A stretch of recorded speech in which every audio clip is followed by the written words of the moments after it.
Kehadiran Tommy Kurniawan, anggota Komisi 6 DPR RI dan Erni Sugianti, anggota Komisi 3 DPRD Provinsi Jawa Barat dari Partai Kebangkitan Bangsa ke Kecamatan Parung Panjang dalam rangka melakukan reses ke daerah pemilihannya. Reses pertama wakil rakyat dari DPR RI dan DPRD Provinsi Jawa Barat ini diisi dengan pemaparan 4 pilar kebangsaan kepada warga dan juga para simpatisannya yang hadir dalam acara ini. Selain menyampaikan 4 pilar kebangsaan, wakil rakyat ini pun sempat membahas tentang galian C yang ada di kawasan Parung Panjang dan sekitarnya. Yang saat ini tercatat hanya ada 5 galian C saja yang terdaftar di pemerintah Provinsi Jawa Barat. Sementara puluhan sisa lainnya belum tercatat dan terdata di pemerintahan Provinsi Jawa Barat.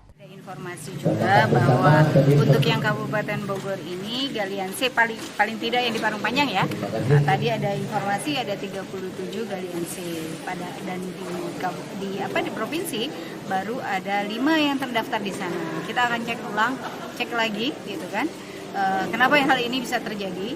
Sisanya itu kemana? 32 galian C ini kemana gitu kan. Kemudian kenapa tidak terdaftar sampai hari ini? Selain membahas galian C, pemekaran wilayah Bogor Barat menjadi daerah otonomi pun jadi bahasan lainnya yang diungkapkan oleh anggota Dewan dalam kegiatan reses ini. Bogor Barat tidak menjadi prioritas, artinya semua partai mempunyai kepentingan perwakilan DPR, dewannya dari Kabupaten Bogor punya kepentingan untuk bisa memperjuangkan hal itu. Bukan hanya saya, makanya saya bilang tadi saya harus berbicara dengan dewan-dewan lain untuk mendorong agar pemecahan Bogor Barat itu menjadi prioritas pada diperjuangkan. Karena melihat situasi ini ya perlu satu provinsi itu 27 kota kabupaten kurang dengan penduduknya di atas 40 juta.